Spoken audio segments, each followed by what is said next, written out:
Good morning once again, people. It's Charlie, and welcome back to the Chatting Leeds YouTube channel. Hope you're all doing well this morning. So then, guys, we're back for another instalment of BITESIZE Leeds, all the latest goings on in the wonderful world of Leeds United Football Club. Just before we get started, as always, please smash the like button, please subscribe and comment your opinions, all that jazz, and let's get into it.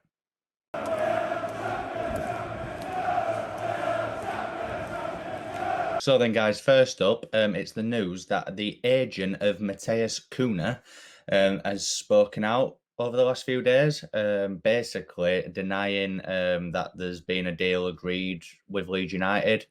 I don't know if you follow LUFC Fanzone on Twitter. They get in touch with agents and sources close to these players that we're linked with, just to try and get some exclusives. But the agent of Matheus Cunha has basically said, they are basically aware of the interest from Leeds.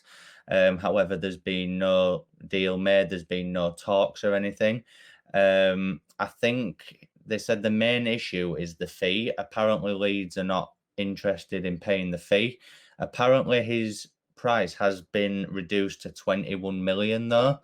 I think that was announced after the agent had said this, so you never know now. Leeds might actually be interested in paying that fee.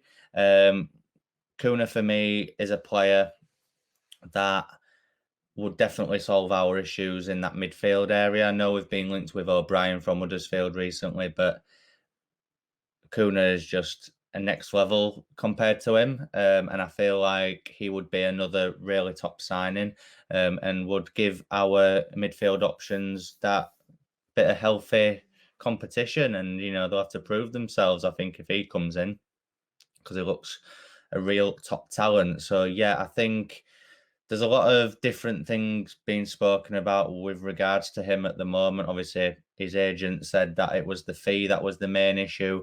Now his fee has been reduced to 21 million by Hertha Berlin.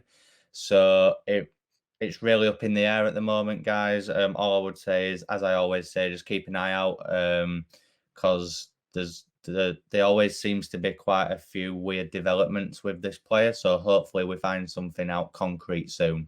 Up next then, guys, it is an update for a player that we've been linked with for quite a while now, and that is Club Brugge's Noah Lang.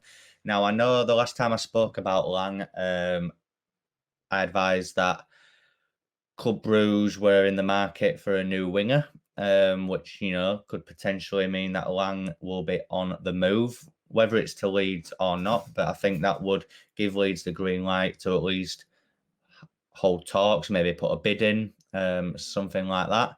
But there's been another update with regards to potentially what his situation will be. Apparently, Club Brugge are actually in talks with a Barcelona youngster, who's a winger, in order to bring him in, which is sparking a lot of rumours that Noah Lang is basically going to be out the door soon. Now, it's an interesting one because there is going to be clubs from around Europe that are interested. Hopefully, from a Leeds standpoint, I think the pull of the Premier League will be a big factor because it is the best league in the world. I think hopefully the pull of working with Marcelo Bielsa should definitely be a factor. And Leeds, we are a big club in England, and if we are trying to follow this Leicester model, as is being rumoured, a player like Lang would actually be a perfect signing to fit that bracket, because he is a player that potentially, if he comes in and does really well, we could sell on for a huge profit in a few seasons. So you never know. He might see it as a stepping stone to a bigger team. But as I've said, there's going to be clubs around Europe interested. So we've just got to see how it goes with this one. I think if Club Brugge do announce a new signing and it is a winger, that for me means it's pretty much nailed down that Noah Lang will be on the move. Hopefully it's to Leeds United, and hopefully Victor Orta can work his magic once again. And finally, guys, to end this episode of Bite-Size Leeds, I'm just going to throw another question out there. With regards to Adam Forshaw, do we keep him and give him the opportunity to try and work his way back into our first team? Or is it time to sell or loan him out? Now, obviously, he's played briefly for the 23s in pre-season, and apparently he has looked quite good. But for me, in terms of first team action for Leeds, I very highly doubt he can work his way back in. That's just my opinion. I'm not saying he's not good enough. I just think the players that we've got now and the amount of time he's been out of our side, it may be difficult for him. In a way, I hope he proves me wrong, because there is a player in there. Unfortunately for him, injuries have just been a huge factor, haven't they? Obviously, as to why he hasn't been playing. And don't get me wrong, I would love to see him make an appearance for Leeds in the Premier League.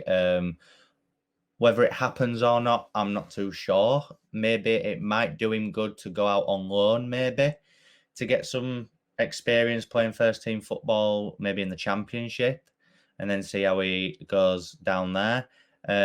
We may sell him, but how much would we get for him based on his circumstances? You know, there's a lot of factors you've got to consider with this one. I feel really sorry for him because, as I said, there is a player in there. He is a top player when he's fit and on his day. It just hasn't quite worked out as well as we would have hoped for him at Leeds, unfortunately. But yeah, hit me up in the comments section, guys, with what you think with regards to Adam Forshaw. So yeah, that is the end of this episode of Bite-Size Leeds, guys. I hope you enjoy the rest of your day, and I will see you in the next video. Please like, please subscribe, and please comment. Thank you very much.